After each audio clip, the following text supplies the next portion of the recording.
Wheel of Genre, the show for listeners who also hate those strange walking lumps of sentimentality they call other people. Right now, we are reading every short story in Harlan Ellison's Dangerous Visions anthology, including this one, Incident in Moderan by David R. Bunch. I'm Zach. This week, I am really interested in how much he packed into such a short story. I love this one. I really did, and I think no one else did. So I'm interested in that. I'm Bob. I'm interested in why Zach is interested in this.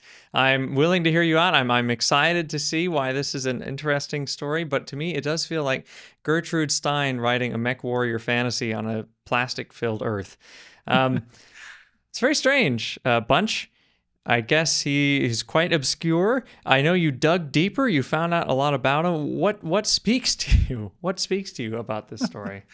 I just think that there's a lot of big ideas in this anthology. A lot of people with a lot of things to say. But I think this is the only short story that actually has any kind of emotional stakes in it. And it does that by, oh wow, where to even begin? So I guess David R. Bunch set many of his stories in this far future world called Moderan. This is the only story in this world that I've read. So I'm basing a lot of it off of Wikipedia and what I read inside of here. Huh. But the world is just like cyborgs, basically, and they are constantly in a state of war. Earth is trashed. The surface of the planet is covered in like burnt, melted plastic. And with this story, what you have is there's a temporary truce. So it's not like a truce of like, we found peace kind of a truce. No, it's one of the warring parties has a malfunction in their ability to wage war. Instead of the other people saying, okay, now we're going to kill them, they say, you know what? Let's just hold off. Let them fix themselves up again so that, quote, this was a hard-necked common sense compromise with reality. The bigger and better the war, the bigger and better the chance to hate voluminously and win honors. It was as simple as that. So momentary pause in the destruction to let the other people rebuild so they could just get back to blasting each other nonstop again. In that moment of quiet is where this story is set. Our cyborg protagonist, who has no real thoughts or feelings, is out catching the sunlight. And some mutated lump of flesh that I think we can presume is just a regular human. Yeah, just a regular human is out burying his son. And he comes up to him and he says, thank you for pausing the warfare so I could bury my son. And it comes out that, no, we didn't pause the warfare to bury your son. We're just paused. And the human says something along the lines of like, I thought that you were doing like a moment of sweetness to me, like a moment of kindness. But I see now that, what I thought to be that like this gesture of kindness from you that I thought I was receiving was actually entirely meaningless.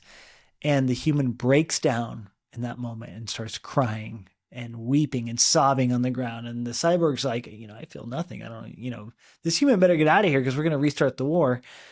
And then the war restarts and the human gets bombed. And that's the story. Flattened. Yes, the explosion is so big it rockets his body through Earth into the Earth's core. That's how he describes it. It does remind me a little bit when we read Utopia yesterday. At least you read it, and then I tried to read it and asked you questions anyway. This feels like there's two cultures clashing, just like that. In that story there were, because we have these mech people and then we have regular people. And I want to describe the character, the mech, what is he, Fortress 10 or whatever his name is. He says, oh, it's like this lump of flesh. Why is he coming here? Why don't you just have the operation, quote, while you're young and vigorous, throw away what flesh you don't need, replace yourself with all metal, new metal, alloy replacements, and live forever. And basically you take away everything except for, I think, a spinal cord. and then a few pieces of flesh, and then you're surrounded by metal. And when he first sees this father walking up, he says, I immediately saw it was one of those pieces of movement. Man, animal, walking vegetable. And then for the rest of the story, what does he call him? He calls him a flesh butt or a... What Yeah, is he has a couple. I mean, he does call him like when after he learns that he's out to bury his son, chiseling through the plastic to bury his son, he calls him a strange walking lump of sentimentality. That's a great quote. But he calls for me, this is like the funniest, like the actual funniest story, because it's just so like it's absurd, but it's like very kind of like understated absurd. It actually reminds me of like the Fallout video games or like For the sure. Fallout TV show, you know, where it's just kind of like, it's so like things are so bad for everyone that it's just kind of like funny at that point. Yes, the only saving grace is camp. The only thing that you can hold on to is camp. It's so over the top. It reminds me of He-Man, kind of, or Transformers, He-Man, any of those '90s cartoons. But it reminds me even more of the memes that came out of He-Man. Of you see a He-Man episode or GI Joe, and then it just stops and just goes GI Joe, and then it's just a meme for 20 seconds. That's what this story feels like. No longer the original; it is a meme of itself. I am curious, the sentimentality that he is mocking is the emotional core of this, because it is, the father wants to bury his son. It's an emotional scene that the narrator is just not grasping. What do you think what is the effect of that for us? It's a weird future. Everyone's a robot. There are just humans left. Do you feel like you are sympathizing with the people because there's nothing left? Everything is just a wasteland. Like, what is your actual emotional reaction? Well, I think that any time a story has someone burying their child, it's like you feel a kind of empathy towards that. I think that just like saying the act out loud invites some kind of empathetic response. But what you get is that instead of the narrator empathizing with the reader, instead of the narrator being a channel through which the reader can then empathize with the situation, the narrator is just like totally emotionally divorced from it, like has no way in emotionally. It's like as if Patrick Bateman was like writing this story. The narrator has so little, I don't even want to say humanity, I'll just say organism left, that all he knows is just war and hatred. And it's nothing else. He talks about how he has a new metal, a lead rod, a lead bully stick. And some of the other cyborgs are, he's going to test it out on some of the other cyborgs. And he's like, I know they can't feel it, but I'm going to beat them anyways. It's just like, So I think what makes it good is that really uncanny and confusing emotional distance between the narrator and the other characters in the story, because we empathize with that walking lump of sentimentality. And I think we look at the setting in horror, right? Like he has to chisel through plastic to bury his son. And he said, the cyborg says, "Oh, do you want a metal rose for your son's grave?" And the human, or the lump says, "Don't mock me." But the metal rose thing got me thinking. There's probably no roses anymore. There's just like a kind of like horror about the whole situation, but it's just through the horror and through the emotional weirdness, it all you can do is laugh. And I just found it, I found it really charming. Yes. The charm of what Bunch sees as our inevitable future, chiseling through plastic.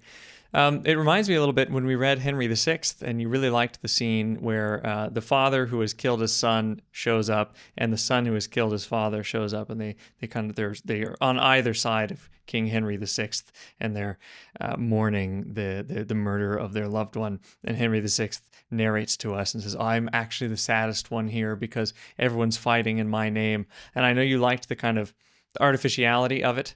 It seems like that's kind of what's going on here too, of there's an artificiality of this weird lump of flesh, and we're going to this person, they've lost their son, and now we're going to identify more with him than with this weird world.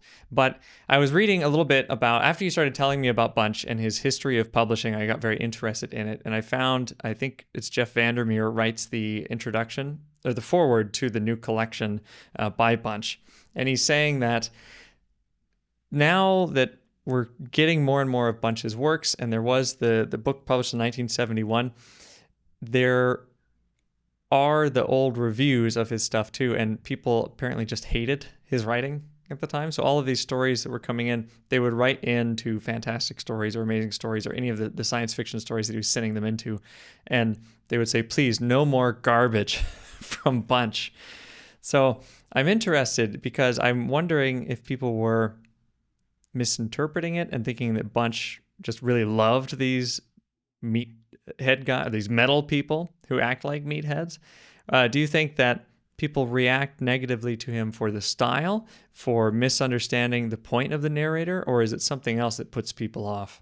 I think maybe the style. The thing is that it's like they're almost like puppet shows. Like none of the characters are really fleshed out, figuratively or literally. Yeah. Whatever you think of good prose being, it just feels a little like one step towards the more simplistic. But somehow by having it feel slightly more childlike, slightly more innocent, slightly more neutral descriptions of crazy things, it makes it feel like we're entering into this like hyper real Saturday morning cartoon universe. I don't know. I think there's a certain effect about it. You know what it reminds me of? Who's that prose poetry guy who Russell Edson? Yes, Russell Edson. Edison. Yeah, with all the ape poems. So I'll just read a Russell Edson poem real quick because I feel like there's a lot of comparison with the tonality. This one's called Ape. "You haven't finished your ape?" said mother to father, who had monkey hair and blood on his whiskers. "I've had enough monkey," cried father.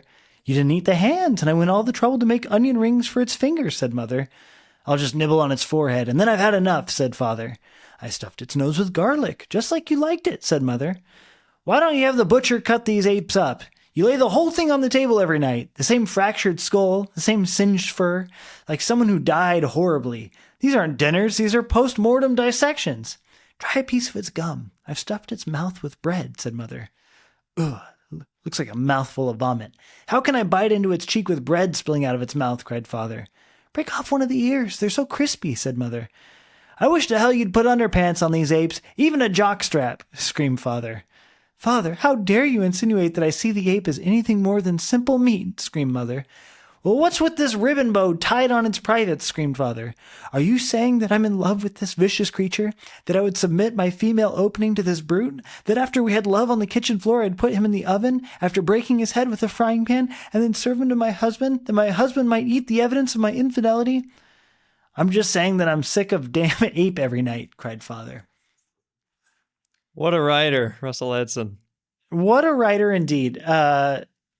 When you leave out the real, like, deep characterization or world building or plot, and you just leave situations at their most bizarre, at their most, like, gesturing towards it, and you don't tell the reader how to feel about it, you get these really interesting feelings from the work. You know what I mean? Like this feeling of bewilderment, like, what do I do with this? And like the Russell Edson poem, I think that Bunch's work, at least this one really did that for me. I liked it. Edson, when in the introduction, he says that they are riddles, these bunch poems, prose poems, or stories. He says it's to the reader's advantage to try and unravel them. I think they are. There is an appeal to the bewilderment, and it's bewildering and interesting to me too about how we don't even know how many he actually wrote in the Moderan world, but that he keeps coming back to this world and is so interested in not even teasing it out, just teasing more into it, just finding weird situations in this world and just giving you little, I think people use the word glimpse when they're talking about world building, but I really don't think that he's world building. They're just like a weird thing to bash his head against to create some strange piece of art. And then it incidentally world builds. But he says in the Vandermeer forward, Vandermeer got a quote from him, and Bunch says about his own work, "I'm not in the business primarily to describe or explain or entertain. I'm here to make the reader think, even if I have to bash his teeth out, break his legs, grind him up, beat him down, and totally chastise him for the terrible and tinsel and almost wholly bad world we allow." And he just writes an ellipsis. So I think he's aggressive in his relationship with readers, and it's clear that things didn't go well for his career. At least he couldn't, make a living writing as some of the other authors that we've seen in Dangerous Visions, and that might have been deliberate. Writing these, he had the talent. He went to the Iowa Writers Workshop. He is, you compared him to Philip K. Dick. I've seen other people compare him to Philip K. Dick too. He is kind of a science fiction visionary, but he is very cozy relationship between reader and writer. Are you interested in Bunch as a writer? I mean, do you want to see... Are you baffled by how obsessed he is with this Moderan world? It kind of reminds me of like Frank L. Baum and The Wizard of Oz. Like, he keeps coming back to it again and again and again to set more and more stories instead of this world that aren't really sequels, but are just kind of like, it's just kind of like a stage set in which stories can take place. I think it's cool. I think it's interesting. I would love to read the collection that New York Review of Books put out. I mean, next time we do science fiction, that would be so fun. I mean, maybe like 30 of these, it would be a lot to handle, but yeah. Oh, yes. I think, we haven't mentioned it, but it is interesting that he's one of the only authors that got 2 stories in this collection. I'm curious to know whether his stories are primarily of the, what I call quality of this one, or of the, like, the quality, the feeling, the type of the next one. So I think for me, that's one of the biggest things I'd like to explore with David R. Bunch. Maybe because if it's the other way, then, maybe everyone's complaints are more than justified. I don't know. All right. Well, I'm very interested to hear your ideas on the second story, because that one is even harder to sink one's teeth into than this first one. All right. Talk to you later, Bob. Talk to you later, Zach.